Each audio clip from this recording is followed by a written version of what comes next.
Agora a gente vai falar dos seletores do tipo class. Aqui no nosso HTML a gente pode ver que nós temos aqui uma div class div1. Vamos duplicar essa div class div1 e vamos chamar essa div class div1 de div2. Na verdade a gente já tem a div2 aqui, então vamos chamar de div5. E vamos por aqui um div5. Como eu havia dito, você coloca o ponto para selecionar a class. Então a gente vai por div1 e vamos colocar um background, dois pontos, blue. Aqui a gente consegue ver que a gente selecionou somente a primeira div, que era a div que estava selecionada com a class. Como você pode ver aqui, div1. Aqui nós temos a div1 selecionada a class. Agora vamos colocar aqui dentro, até como estudo, a gente vai pôr uma nova class aqui e vamos pôr ela de parágrafo também. Como você pode ver, a gente já tem uma class aqui chamada parágrafo, então a gente vai atacar essas duas classes aqui ao mesmo tempo. No momento, a nossa class está toda verde. A gente vai colocar essas classes aqui em branco. Vamos então colocar uma ponto class, um ponto parágrafo. Vamos colocar um color, dois pontos, fff. Dessa maneira a gente atacou somente o que temos aqui de parágrafo. A gente também pode atacar aqui,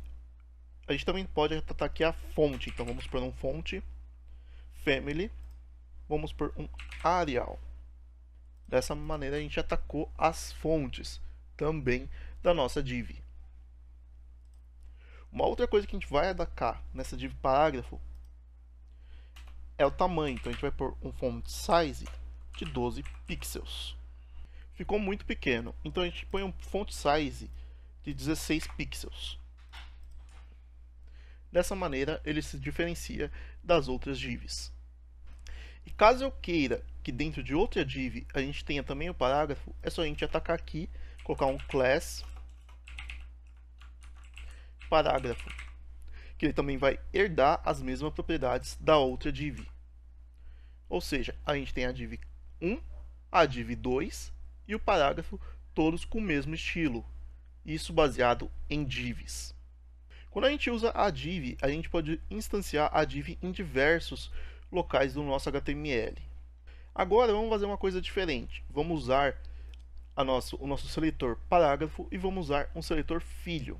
Aqui em div1, a gente tem o seletor parágrafo div1. O que a gente vai fazer? Vamos pegar aqui o seletor parágrafo, ponto parágrafo, e vamos selecionar a div1, que é o na verdade é o filho, é ao contrário. Ponto div1, ponto parágrafo. Aí aqui a gente vai pôr um fonte weight de 500. Dessa maneira, somente... Deixa eu ver aqui. Deu alguma coisa errada aqui. Deixa eu ver. div1, ponto parágrafo. Vamos ver se é isso mesmo. div1, ponto parágrafo. Vamos pôr um font weight de 800. Pode ser que ele não tenha pegado direito, então... Certo, agora sim. A gente conseguiu aumentar o tamanho. Da espessura da nossa fonte. Aqui a gente trabalhou também a parte de filho das fontes, das divs, né, cara? A gente trabalhou também aqui a parte de filho da div. Aqui a gente tem também mais uma div parágrafo que está entre div e, como a gente pode ver, ó, só div e parágrafo. Então a gente vai atacar essa div que tem o filho parágrafo. Vamos ver o que vai acontecer.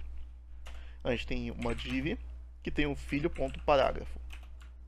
Vamos colocar um border de 1 pixel, na verdade vamos por 10 pixels,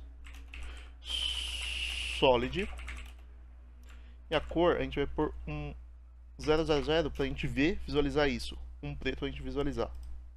Vamos dar um F5.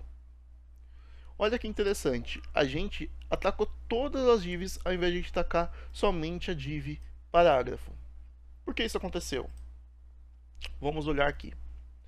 Quando a gente atacou a div, a gente atacou a div. Então todos que têm o nome div todos os nossos seletores do tipo tag div foram atacados.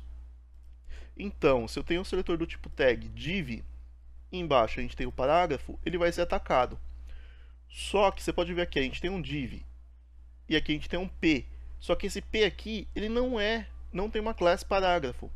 Então, por isso, ele não foi afetado. Porque ele só afeta aqui a div que tem o filho ponto parágrafo, que é o class parágrafo. E como a gente resolveria esse problema? Se a gente quer atacar somente esse aqui, a gente quer atacar esse aqui. Para a gente atacar somente esse aqui, que temos uma div sem o nome, a gente não consegue. Então vamos duplicar esta div aqui, até para a gente deixar para o próximo exemplo. Vamos por uma class div 4.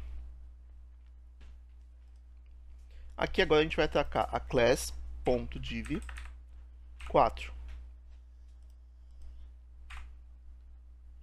Agora sim, a gente só atacou mesmo este elemento. Quando a gente ataca pela tag, a gente ataca todos os elementos que tem a tag, e caso a gente coloque o filho, a gente vai atacar também o elemento filho. Não importa se a div, não importa se a tag possui também uma class dentro. Então, você vai atacar de qualquer jeito as divs pai. Por isso a gente usa a class, para não atacar diretamente uma tag. A gente utiliza a class para atacar somente o elemento que a gente quer, somente o que é necessário.